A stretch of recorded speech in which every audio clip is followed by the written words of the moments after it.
Assalamualaikum warahmatullahi wabarakatuh. Waalaikumsalam warahmatullahi wabarakatuh. Alhamdulillahirabbil alamin. Wassalatu wassalamu ala asrofil anbiya'i wal mursalin wa ala alihi wa sahbihi ajma'in.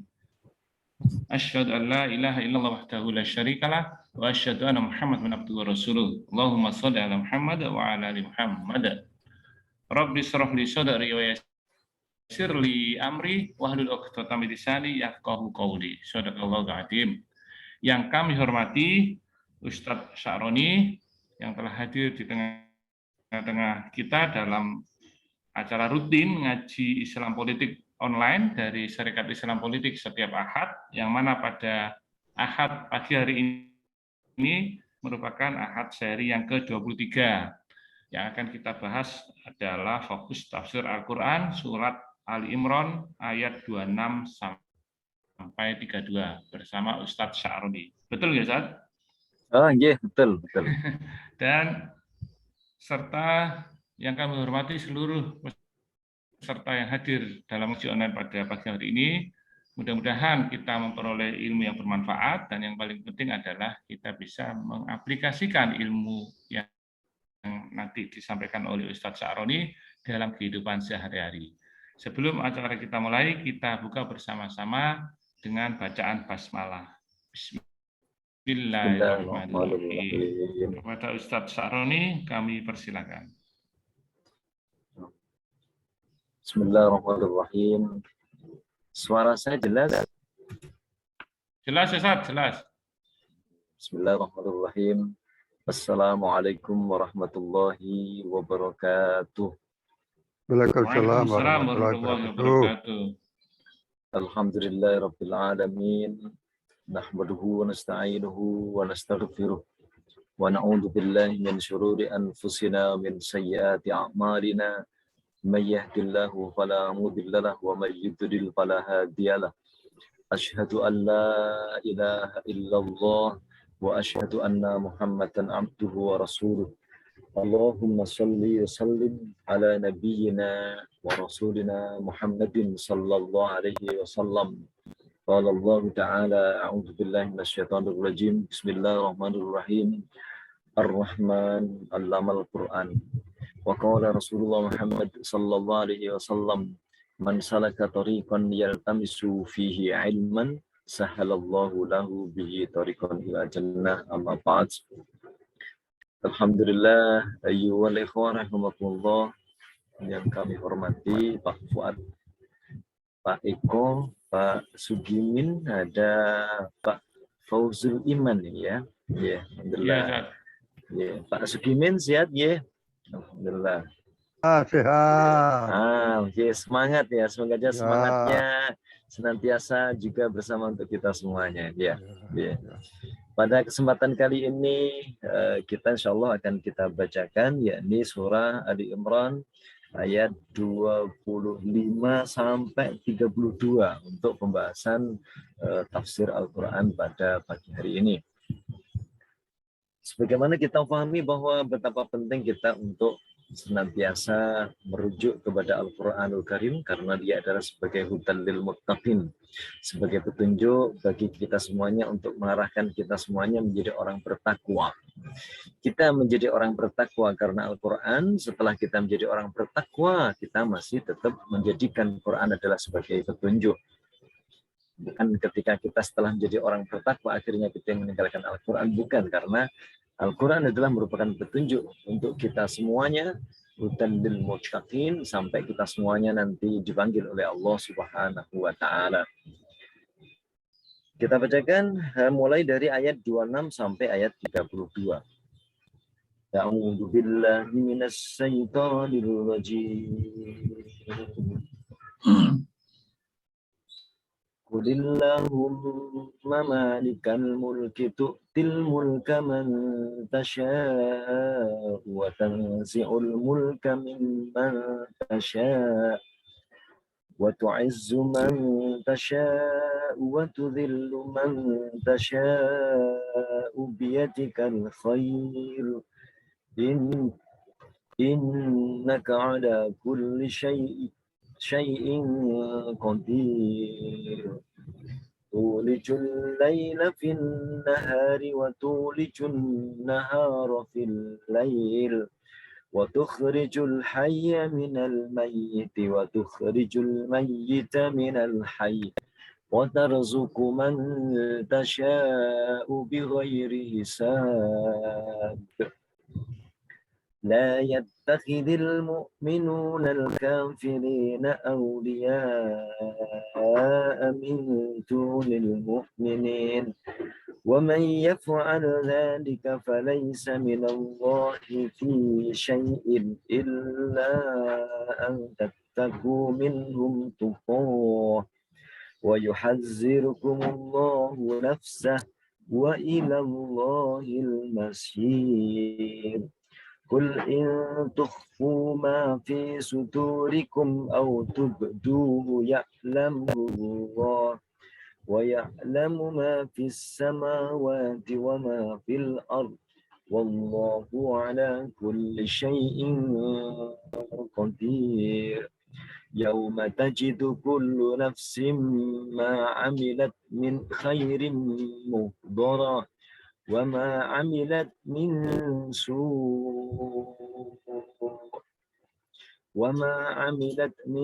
سوء تود لو أن بينها وبينه أمدا بعيدا ويحذركم الله نفسه والله رؤوف بالعباد قل إن كنتم تحبون الله فاتبعوني يحببكم الله ويغفر لكم ذنوبكم والله غفور رحيم قل أطيعوا الله والرسول فإن تولوا فإن الله لا يحب الكافرين. Sadaqallahul Azim. Ya, alhamdulillah tadi sudah kita bacakan ya untuk surah Ali Imran ya 26 dan 27. Ya. Sebagaimana kemarin yang sudah kita bahas untuk ayat yang ke-26 dan 27 ya. Di sini Allah jelaskan bahwa kul, katakan ya Muhammad, Allahumma ya Allah, malikan mulki, pemilik dari kerajaan, tu'til mulka, engkau akan berikan kerajaan itu man tasya'u, kepada yang engkau kehendaki, wa tanzi'ul mulka, dan engkau akan mencabut kerajaan itu mimman tasa, dari orang-orang yang engkau kehendaki, wa tu'izzu man tasa, engkau akan memuliakan kepada orang yang engkau kehendaki, wa tuzillu man tasa, engkau akan menghinakan kepada orang yang engkau kehendaki. Biyadikal khair, semuanya itu ada di tangan engkau, nilai-nilai kebaikan. Innaka ala kulli syai'in qadir, sesungguhnya engkau qadir, maha kuasa atas segala sesuatu. Dilanjutkan di ayat yang berikutnya lagi, tulijul laila fin nahar, engkau pula yang memasukkan malam sehingga di dalam siang, pergantian antara siang dan malam. Wa tulijun nahara fil lail, demikian pula engkau memasukkan siang dalam malam. Siang dan malam itu semuanya adalah sudah menjadi ketetapan Allah. Wa tukhrijul hayya minal mayyit, engkau mengeluarkan sesuatu yang hidup dari yang mati. Wa tukhrijul mayyita minal hayy, engkau pula yang mengeluarkan sesuatu yang mati dari yang hidup. Wa tarzuqu man tasha bighairi hisab, engkau memberikan rezeki kepada siapa saja yang engkau kehendaki.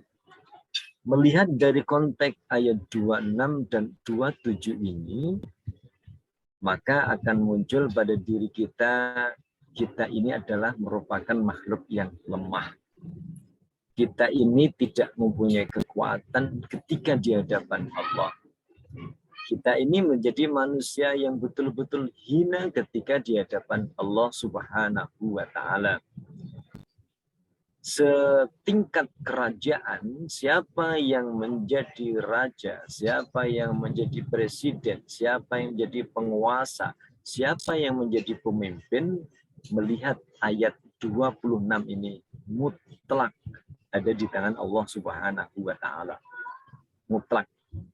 Kemutlakan itu berarti kita dalam tanda petik hidup ini rasanya kita dipaksa oleh Allah Subhanahu wa Ta'ala. Ya. Paksaan itu sama seperti pada ayat yang ke-27.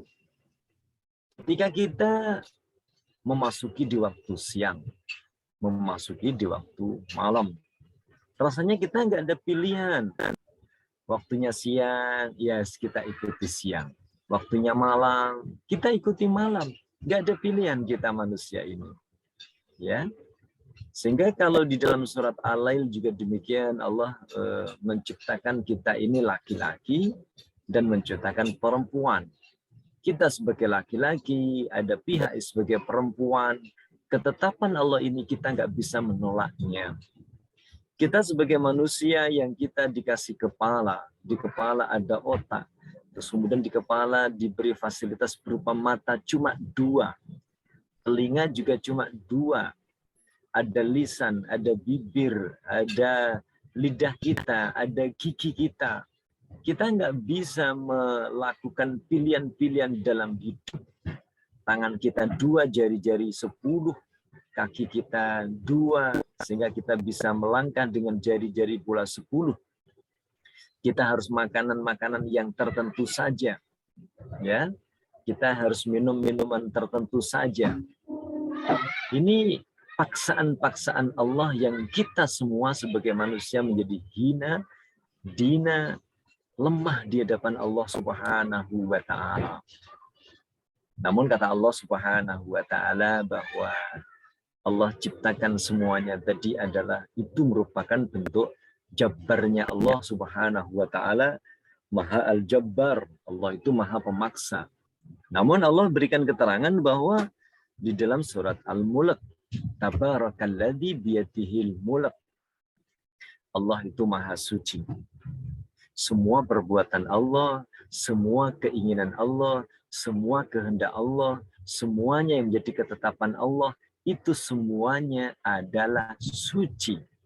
Tidak ada satupun yang menjadi ketetapan Allah itu adalah tidak bermanfaat untuk kita, tidak berguna untuk kita.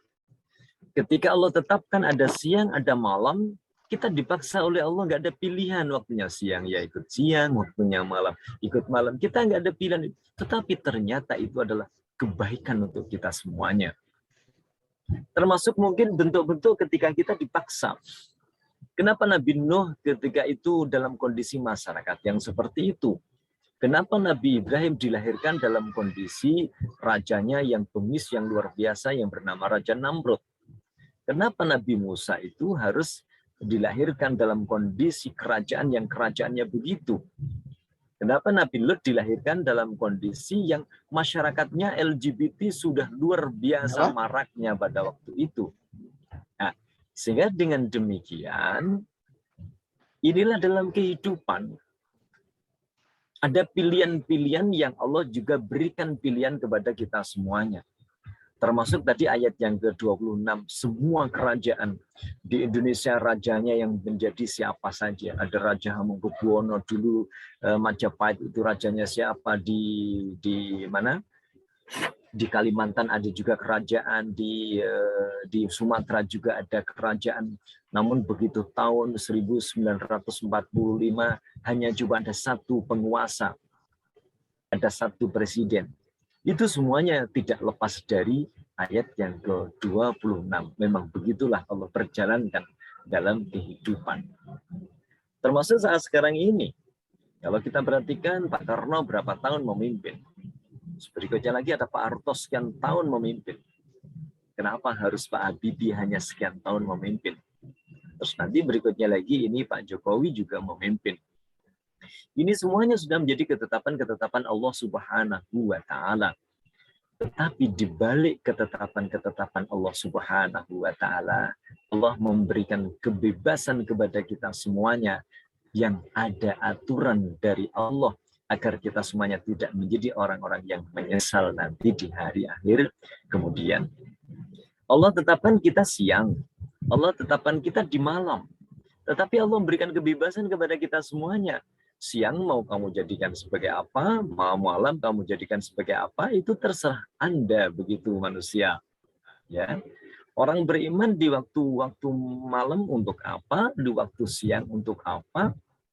Allah berikan kepada kita semuanya mata digunakan untuk melihat apa, punya tangan digunakan untuk apa. Itu kebebasan yang Allah berikan kepada kita semuanya. Maka dari itu inilah dalam kehidupan, sekali lagi Allah itu maha pemaksa kepada kita semuanya, tetapi paksaan Allah itu adalah yang terbagus untuk kita. Kita dipaksa harus hidup di bumi. Kenapa kita tidak dipaksa hidup di bulan? Karena hidup di bumi adalah yang terbaik. Kenapa kita tidak dipaksa oleh Allah hidup di matahari? Karena hidup di bumi adalah yang terbagus.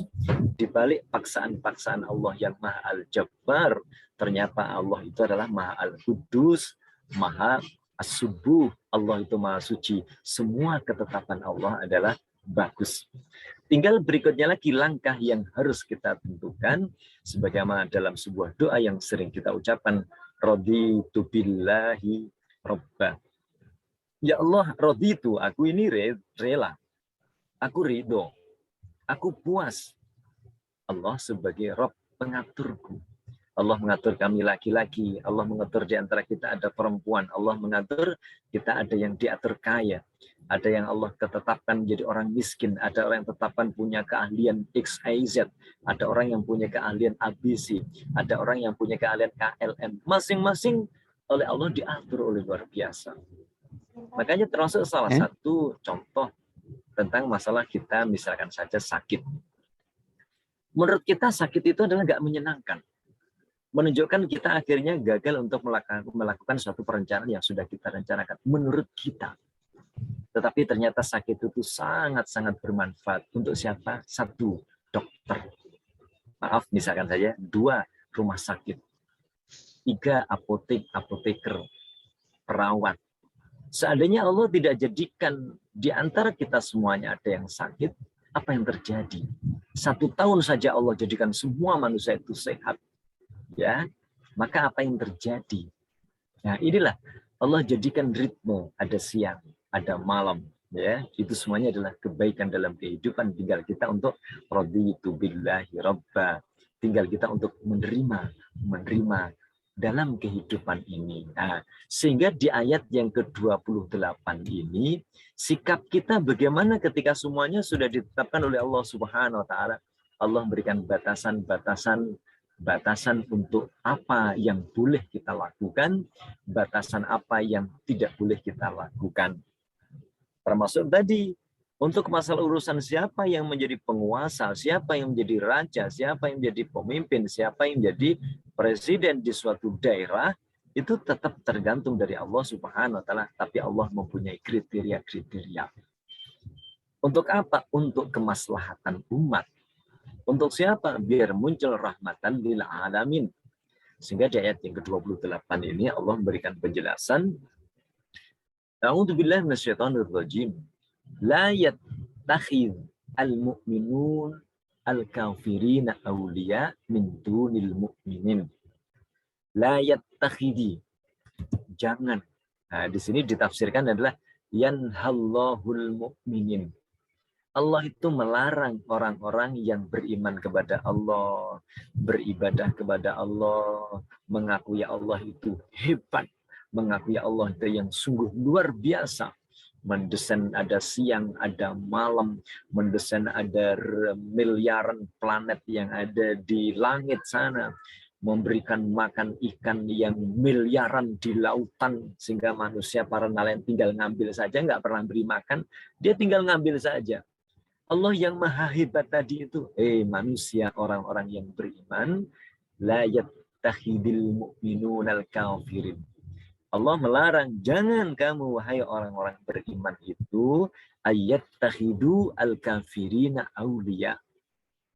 Jangan kamu jadikan orang-orang kafir yang tidak beriman kepada Allah itu, mereka yang tidak mengakui kalau bumi ini diciptakan oleh Allah, mereka yang tidak mengakui kalau siang malam itu desainannya Allah, mereka yang tidak mengakui kalau Allah itu maha suci, menjadi apa orang-orang kafir tadi? Aulia.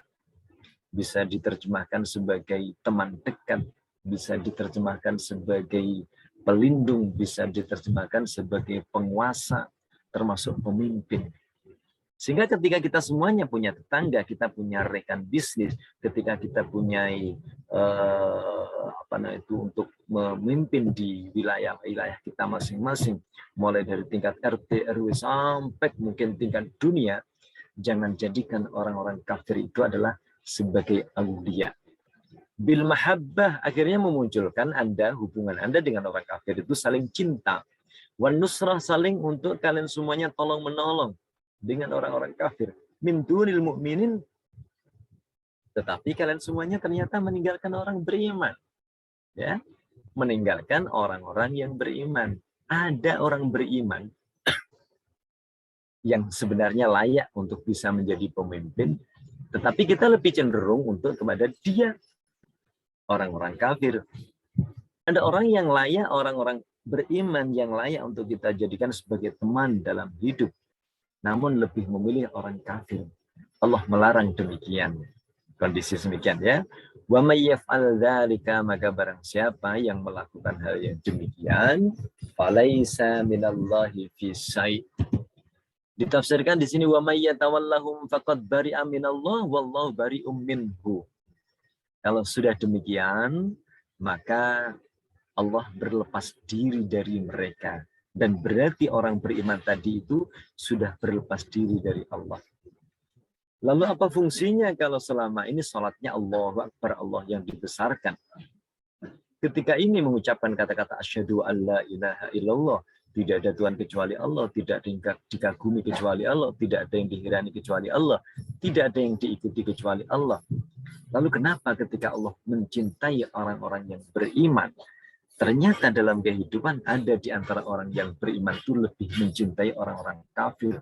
Padahal orang-orang kafir itu adalah orang-orang yang benci kepada Allah luar biasa. Nah, di sini Allah memberikan ketetapan illa antattaku. Nah, ini ya. Jadi Allah memberikan keterangan illa antattaku minhum tuqa.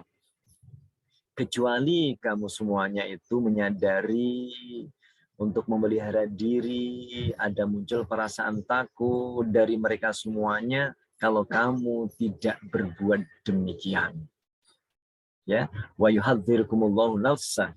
Allah itu memperingatkan kepada kalian semuanya akan nanti datangnya siksa.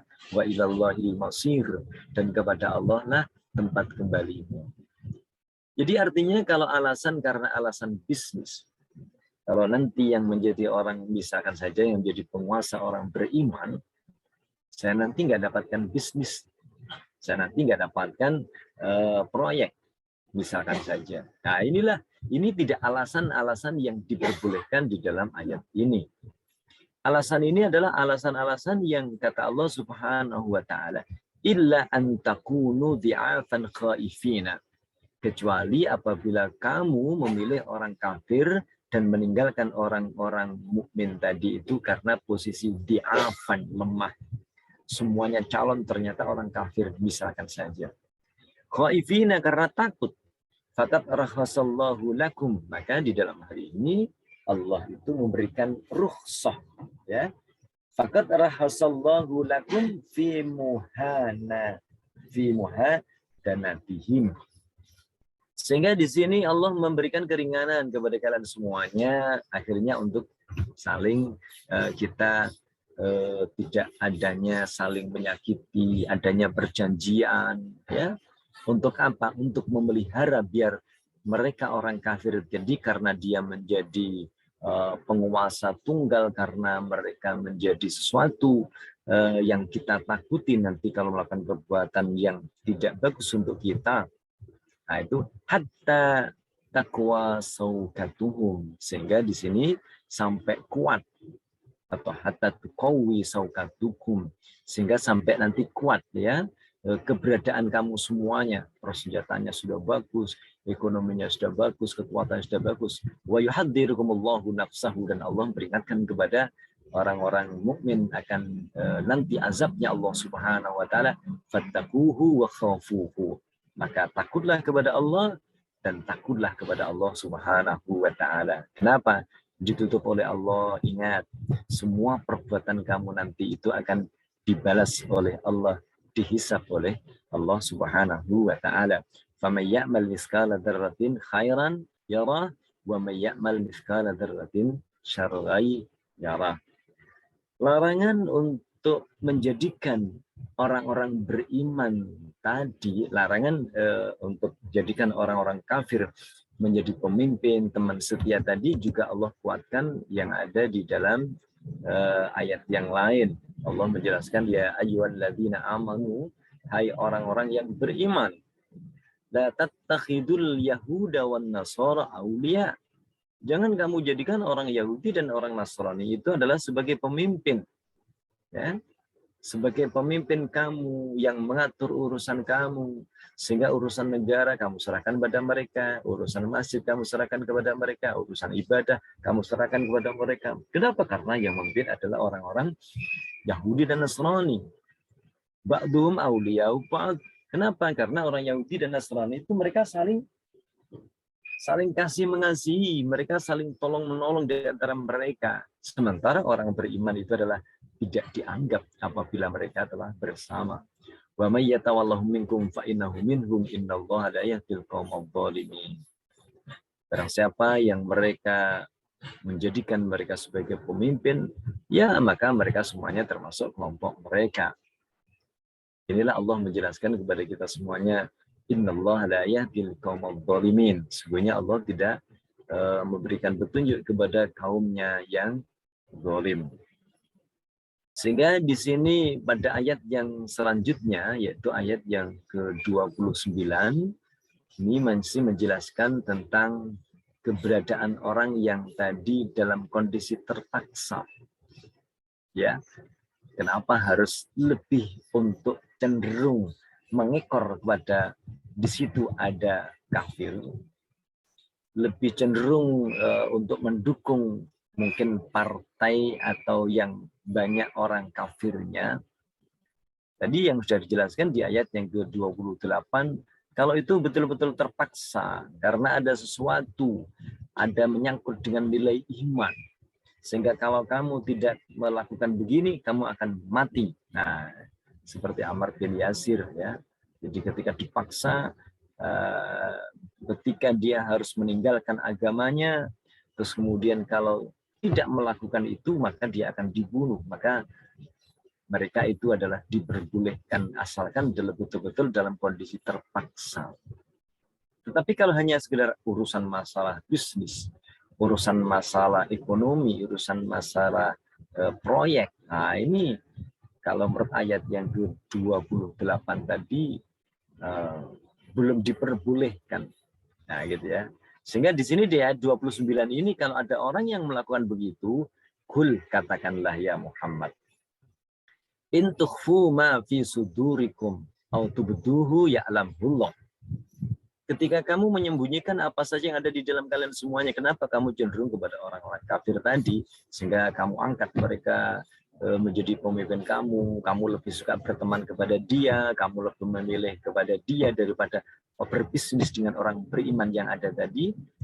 Itu tujuan kamu apa? Autubutuhu, atau kamu menyembunyikan itu semuanya alasan-alasan tadi.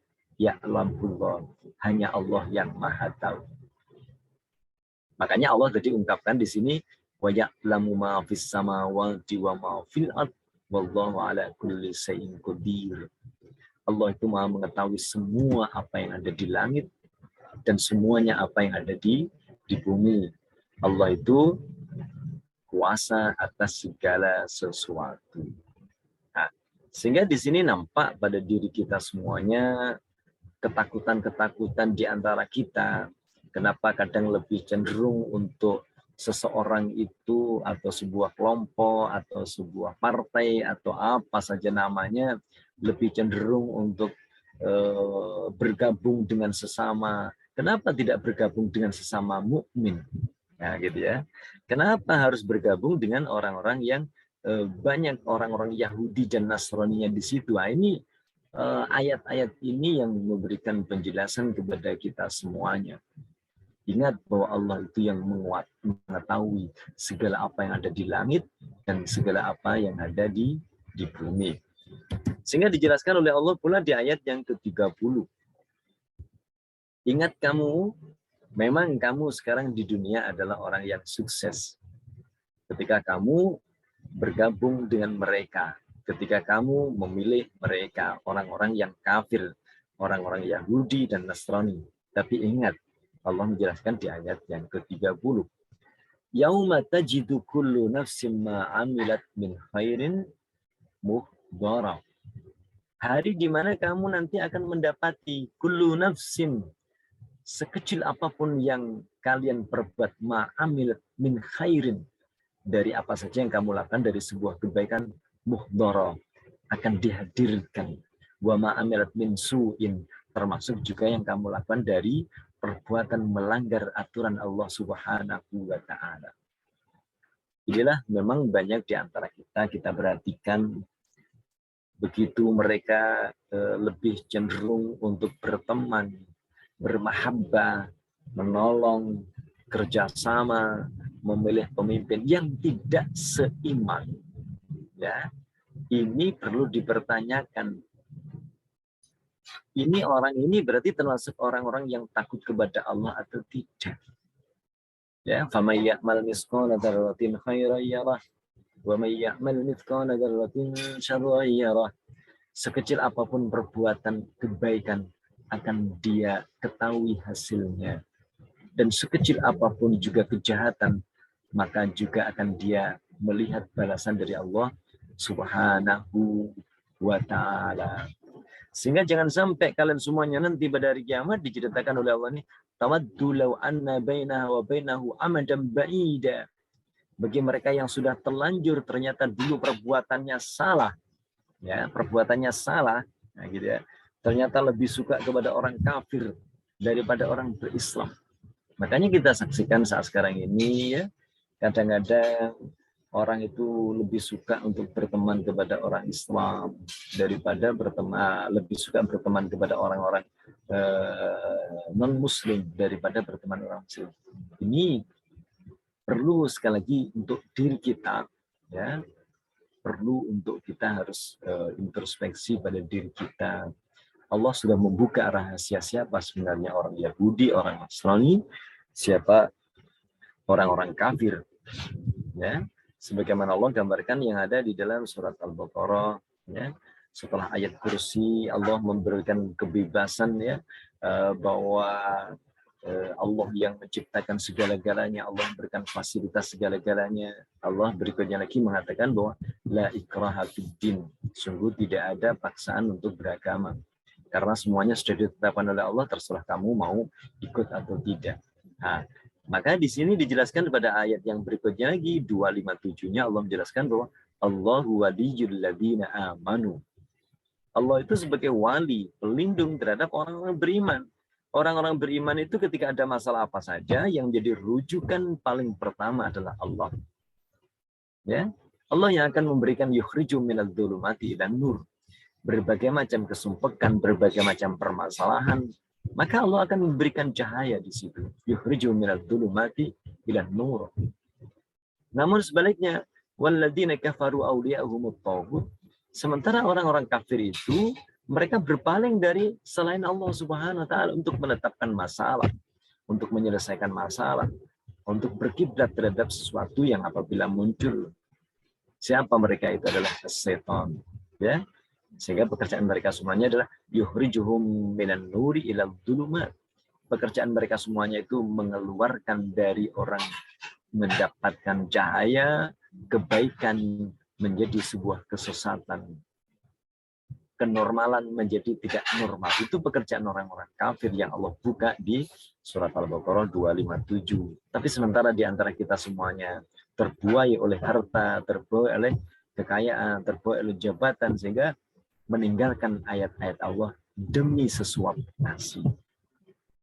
Kalau cuma hanya demi sesuap nasi nggak ada masalah, itu merupakan rukhsah. Tetapi demi jabatan, demi harta, demi kemewahan, demi nama. Nah ini ya. Jadi mereka tidak memahami tentang tawaddu law anna baina wa bainahu amadan ba'ida. Ternyata nanti begitu di hari akhir itu muncul mereka semuanya orang-orang yang tadi lebih cenderung kepada orang-orang selain orang muslim itu tadi. Ya Allah, kalau begitu jauhkan catatan amalan kami ini dari saya ya Allah. Wa yuhadzirukumullahu nafsahu. Allah memperingatkan tentang siksanya Allah Subhanahu wa taala. Wallahu raufum bil ibad. Allah itu maha lembut, Allah itu maha pengasih, Allah itu maha penyayang terhadap semua hamba-Nya. Jadi kalau Allah tetapkan semua apa yang telah Allah berikan, aturan-aturan dalam hidup, seperti Allah itu telah memberikan paksaan kita semuanya. Kenapa harus ada siang, ada malam? Kenapa harus ada matahari? Kenapa kita semuanya harus punya tangan dua? Kenapa harus punya telinga dua? Itu paksaan untuk kita, tetapi kebaikan yang luar biasa untuk kita semuanya. Nah, makanya di sini Allah berikan ketetapan lagi ya. Allah menguatkan kepada kita semuanya. Hai kalian semuanya orang-orang beriman. Kul in kuntum tuhibbunallah. Katakanlah jika kalian semuanya ini mencintai kepada Allah, beribadahnya bagus, ya, yakin bahwa rezeki datangnya dari Allah, nanti hidup akan dimintai pertanggungjawaban oleh Allah Subhanahu wa taala. Fattabi'uni, maka ikutilah aku. Maka ikutilah aku. Aku siapa? Nabi Muhammad sallallahu alaihi wasallam. Jadi inilah dalam kehidupan, ya. Kul in kuntum tuhibbunallaha fattabi'uni. Jika kalian semuanya mencintai Allah, maka ikutilah aku. Yuhibbukumullahu, maka Allah akan mencintai Anda. Wa yaghfir lakum, dan menghapus dosa-dosa Anda. Dzunubakum, dosa-dosa Anda. Wallahu ghafurur rahim. Allah itu maha pengampun dan Allah maha rahim. Ayat ini ditafsirkan kul ya ayyuhar rasul in kuntum tuhibbunallaha haqqan, jika kalian semuanya betul-betul cinta kepada Allah, mengakui Allah betul-betul sebagai Tuhan, raditu billahi rabba, mengucapkan Allah lafaz Allahu akbar, ya, berzikir astagfirullah, berzikir subhanallah, berzikir alhamdulillah. Kalau kalian menunjukkan sudah cinta kepada Allah, maka fattabi'uni. Kalau kalian mampu sehari 5 kali duduk bersimpuh di hadapan Allah, hanya 5 menit sehari 5 kali, mampukah ucapan itu akan menjadi bentuk-bentuk akhirnya kita menjadi orang-orang yang mengikuti sunnah-sunnah Rasulullah Muhammad SAW. Sehingga ketika kita semuanya keluar dari masjid, ketika kita keluar dari tempat sajadah di mana kita sholat, kita masih cinta kepada Allah. Begitu kita di pasar masih cinta kepada Allah. Begitu kita di toko masih kita cinta kepada Allah. Begitu kita di gedung dewan masih kita cinta kepada Allah. Begitu kita di kantor masih cinta kepada Allah. Di mana saja kita masih cinta kepada Allah. Maka wa aminu bi, maka berimanlah kepadaku zahiran wa batinan, secara zahir dan batin. Lalu kalau kita sudah melakukan begitu, yuhibbukumullah, maka Allah akan mencintai kepada kita semuanya. Wa yamhu dunubakum, dan Allah akan menghapus dosa-dosa kita masa-masa lalu. Kenapa? Fa innahu ghafurun lidunubi ibadihi al-mu'minin. Maka sungguhnya Allah itu Maha Pengampun untuk dosa-dosa hambanya orang-orang yang beriman. Rahimun bihim. Allah itu Maha Pengasih. Maka ayat ini menunjukkan apa? Wa hadhil ayah al-karimah hakimatun ala kulli man idda'a mahabba kepada Allah.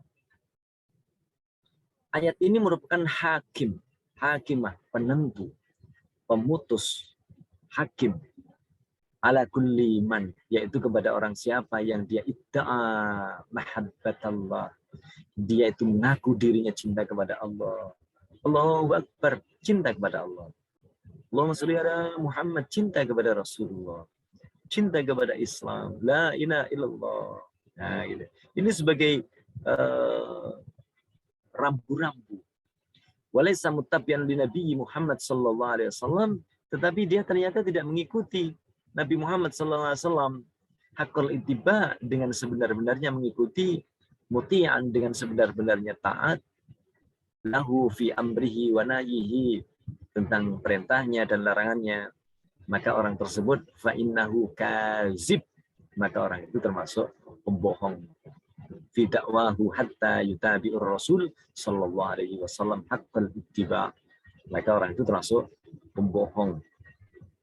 Salatnya rajin, pakai kopiah, busana muslimnya luar biasa, tetapi begitu di luar salat Allah diinjak-injak, Islam dihancurkan, seakan-akan dia gak kenal Allah, seakan-akan gak kenal lagi dengan apa itu Rasulullah Muhammad SAW dan apa itu Al-Quran.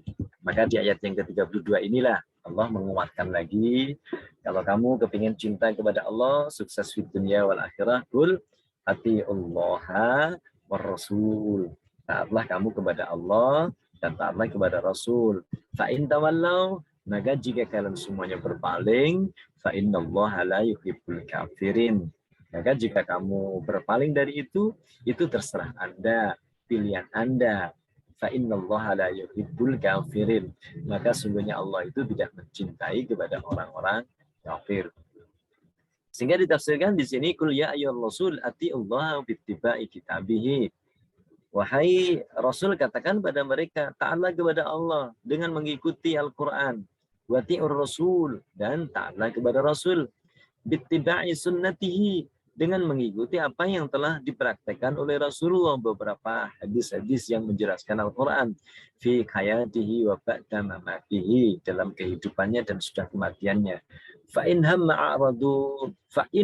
a'radu anka, maka jika mereka semuanya berpaling dari Anda, wa asarru ala ma hum alaihi min kufrin wa dhalalin, mereka semuanya terus-menerus atas apa yang mereka yakini dengan kekufuran dan kesesatan tadi, falaisu ahlan limahabbatillah, maka tidaklah layak mereka semuanya menjadi kelompok dari keluarga yang layak dicintai oleh Allah. Fa innallaha la yuhibbul kafirin, maka sungguhnya Allah itu tidak menyukai orang-orang yang kafir. Itulah makanya Allah juga mengatakan, wailul lil musallin, celaka bagi orang yang sholat. Sholat dia pakai busana luar biasa, jamaahnya oke. Itu dia membesarkan kepada Allah sehari 5 kali. Tetapi perilakunya jauh dari bacaan yang dibaca dalam sholat. Wallahu a'lam bishawab. Inilah yang bisa saya bacakan dari surat Ali Imran 26 sampai 32. Wallahu a'lam bishawab. Lebihnya mohon maaf. Assalamualaikum warahmatullahi wabarakatuh. Waalaikumsalam warahmatullahi wabarakatuh. Terima kasih Ustaz Sa'roni atas penjelasannya yang sangat detail kepada para peserta ngaji online pagi hari ini. Monggo kalau ada yang perlu ditanyakan, kami persilakan. Pak Sugimin, iya monggo Pak. Assalamualaikum warahmatullahi wabarakatuh. Waalaikumsalam. Secara sunatullah itu kejadian itu kan kalau di dalam peperangan itu kalau sampai kalah itu kan jenderalnya ya berarti tanggung jawab jenderalnya. Nah sekarang itu di dalam masalah kenegaraan semacam itu, umat Islam kita itu Indonesia kan 82% atau 90%. Kok bisa kalah? Nah itu. Apakah kita tidak introspeksi pada para pemimpinnya di dalam agama itu? Dalam artian mungkin introspeksi begini, apa enggak salah ya kita itu memberikan penjelasan khotbah pendidikan itu kepada orang-orang kita kok sehingga kita kalah. Nah, kenyataannya ini memang kita itu masih dipengaruhi oleh slogan tahun 1900 berapa begitu. Saya menyatakan jangan kamu mikir politik, pikirlah tentang ibadah saja. Sebab kalau kamu mikir politik kotor, kamu nanti bisa masuk neraka. Nah, ini kok seperti itu masih dianut oleh orang-orang pintar kita itu. Jadi saya itu lihat ya, hampir masjid itu kalau menceritakan, oh jangan ceramah di masjid soal politik. Wah itu enggak, soal tentang ibadah saja. Nah itulah mungkin kesalahan kesalahan kita, pemimpin kita yang tidak memberikan satu fatwa ataupun sesuatu yang memang mengena buat mereka.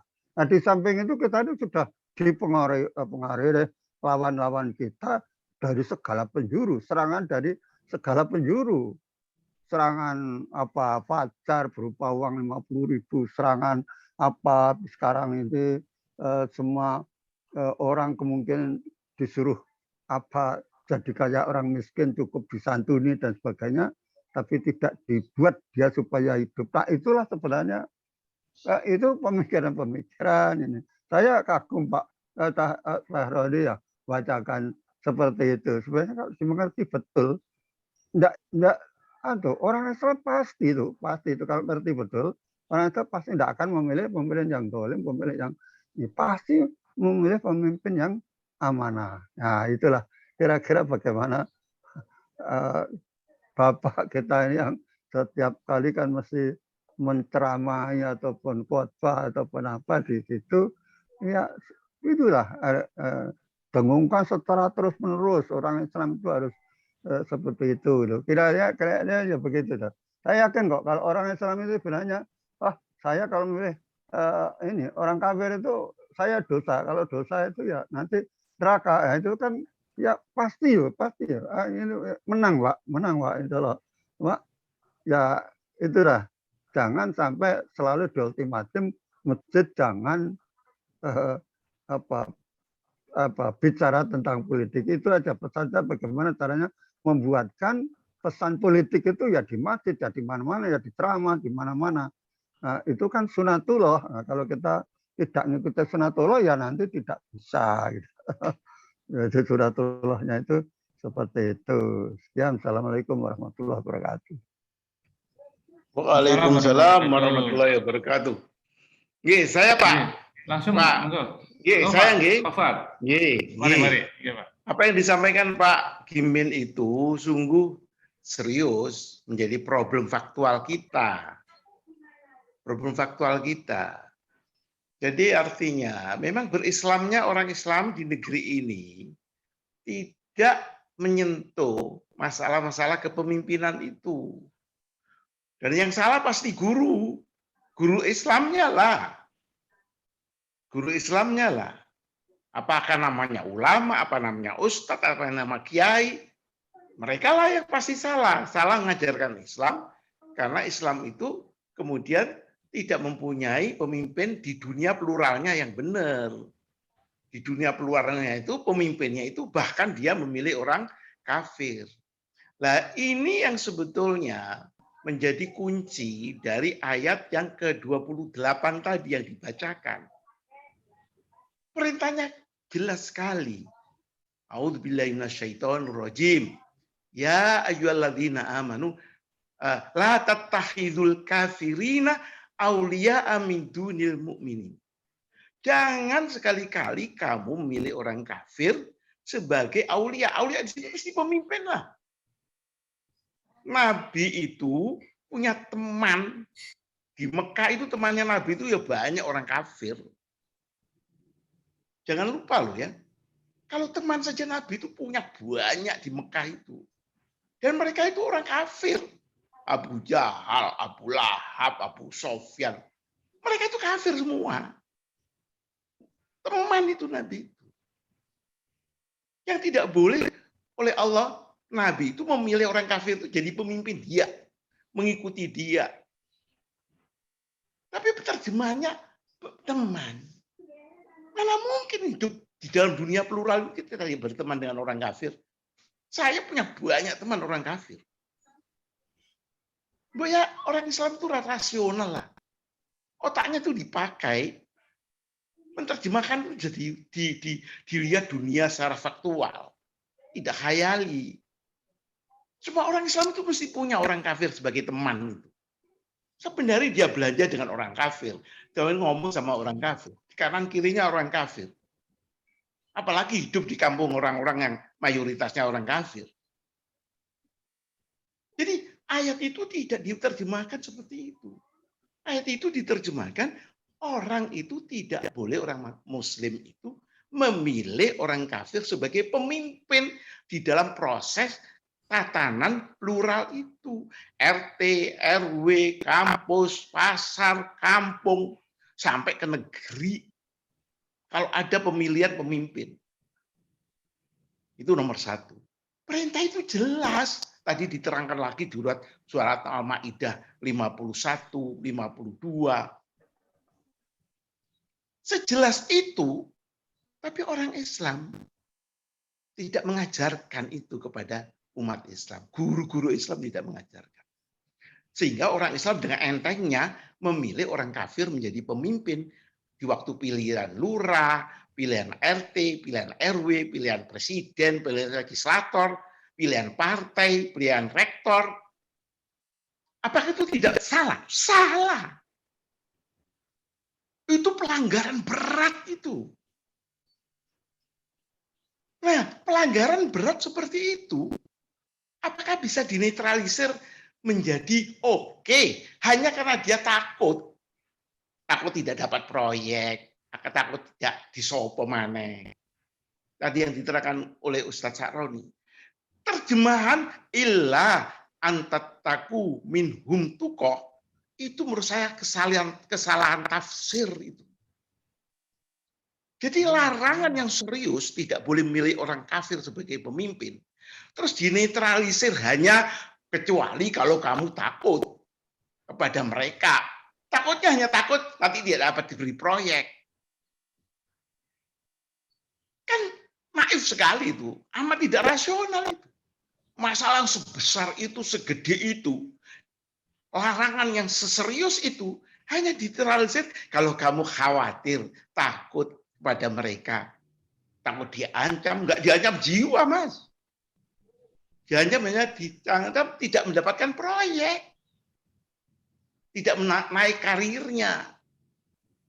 Tidak naik pangkatnya. Terus langsung dia memilih orang kafir. Itu yang terjadi dalam umat kita. Dan itu membuat celaka dia. Kenapa? Si pemimpin itu kemudian membuat kebijakan publik yang dia harus manut sesuatu yang sangat bertentangan dengan nilai-nilai Islam. Jadi illa antattaku minhum tuqa itu sebetulnya bukan pengecualian untuk memilih lagi orang kafir hanya karena takut. Itu sebetulnya ayatnya itu di depannya itu yang lebih serius.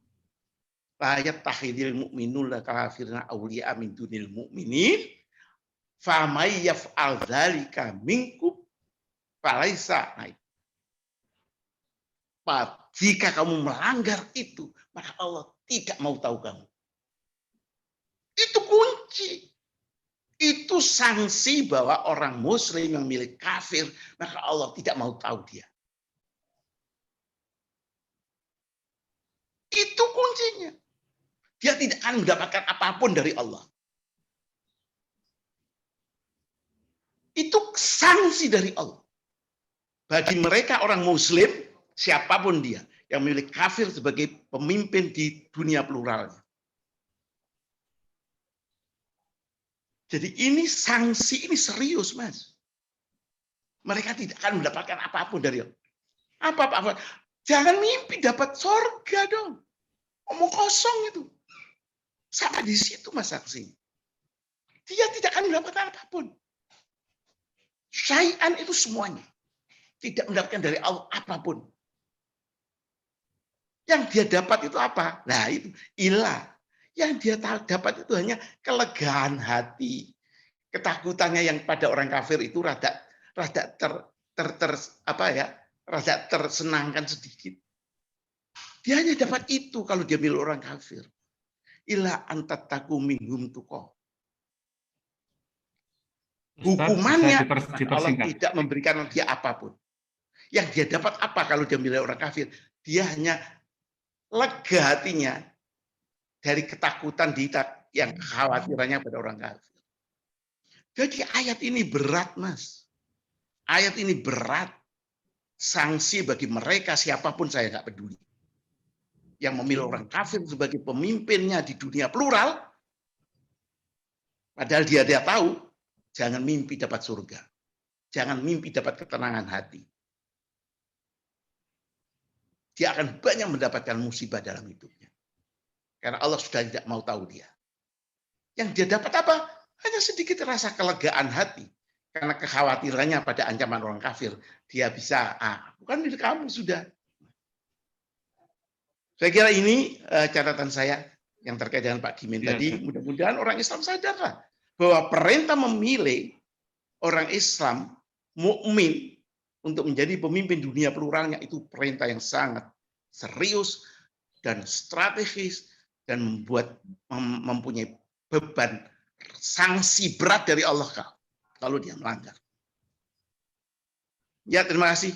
Ya, baik. Terima kasih, Ustaz Fuad. Monggo, Ustaz Arani. Jadi berkaitan dengan pertanyaannya Pak Gini tadi, memang begitulah realitas yang terjadi di dalam masyarakat. Kita sendiri aja melihat bahwa ketertarikan umat Islam sendiri terhadap ajaran Islam memang kalau kita survei amat sangat kecil sekali. Jadi seperti contoh kita ngaji online seperti ini aja peserta hanya berapa. Nanti kadang-kadang yang melihat cuma berapa. Tetapi begitu cuma sekedar tentang Nyai Roro Kidul, tiba-tiba sudah sekian juta. Ya inilah kenyataan di masyarakat itu, ternyata umat Islam itu ketertarikan untuk ngaji, ketertarikan dengan ajaran Islam itu sangat-sangat kecil sekali. Nah inilah memang tugas kita semuanya bagaimana nilai-nilai Islam ini di kampung, di wilayah-wilayah kita mungkin kita bekerja, kita tunjukkan tentang keislaman, tentang kebaikan Islam melalui di mana kita semuanya bekerja. Nah ini memang tugas kita bersama, termasuk bagaimana Pak Gimen juga di kampusnya bisa membawa nilai-nilai Islam. Memang kadang-kadang masyarakat seperti contoh teman kami yang kebetulan dia di sebuah perumahan. Dia ketika ada rapat RT, kemudian dia sempat untuk mengusulkan gimana kalau menurut Islam itu Quran berbicara kalau mengatasi masalah ini dengan cara begini. Apa jawab beberapa orang pengurus RT itu? Ternyata dia mengatakan bahwa kita ini ngurusi RT, tidak usah membawa-bawa Al-Quran. Gitu ya. Jadi sudah langsung di rapat itu tingkat rendah ya. Tingkat rendah begitu. Jadi menunjukkan apakah dia nggak Islam? Islam. Justru kadang yang begitu itu Islam. Inilah memang sekali lagi ujian dalam kehidupan kita, memang mayoritas kita dari sisi angka KTP Islamnya banyak. Tapi di antara kita masih banyak yang KTP Islam itu hatinya yang mungkin belum Islam. Semoga aja lah dengan usaha kita hari demi hari, waktu demi waktu nanti akan muncul mungkin para khotib juga menyampaikan nilai-nilai Islam yang sesungguhnya itu bagaimana. Jadi tugas bersama kita yang masih sangat-sangat lemah dalam hal masalah dakwah, terutama kepada grassroots untuk orang-orang di bawah, bagaimana Islam yang sesungguhnya. Mungkin begitu Pak Gimen. Harus. Ya, tapi saya kira dari catatan saya, minta maaf ini, catatan saya, apa yang disampaikan Pak Gimin di awal itu yang sebetulnya menjadi poin itu. Mengapa kita ini kalah? Karena kalah terpuruk. Karena terpuruk rusak. Itu kata kuncinya. Kata kuncinya itu jawabannya, tadi dikatakan oleh Ustadz Saroni, kepedulian kepada Islam lemah. Kurang. Tapi yang lain juga berislamnya salah. Berislamnya salah.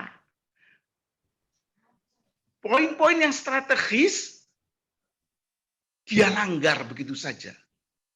Poin-poin yang tidak strategis dia besar-besarkan. Orang itu Mas, kalau hidupnya salah, maka pasti dia akan mendapatkan musibah. Orang Islam ini salah dalam berislamnya. Berislamnya hanya masalah personal. Dia mengabaikan masalah dimensi sosial kepemimpinan itu. Coba lihat seluruh jajaran Islam ini hancur karena dia selalu dipimpin oleh orang kalau tidak kafir, tapi juga orang sekuler. Tadi malam itu diskusi sekuler kan?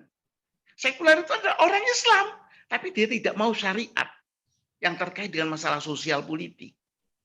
Itu sekuler. Orang sekuler temannya orang kafirin, pastilah. Di dunia dapat proyek dari kafirin itu, orang sekuler itu. Dan kemudian umat itu digerakkan untuk memilih orang sekuler. Pemimpin Muslim sekuler itu tidak beda dengan pemimpin orang kafir. Karena kebijakan orang sekuler tidak menengok Al-Quran. Yang tadi dikatakan Ustaz Sa'roni. RT saja. RT, jadi RT sekecil itu dia tidak mau melihat Al-Quran untuk membuat kebijakan.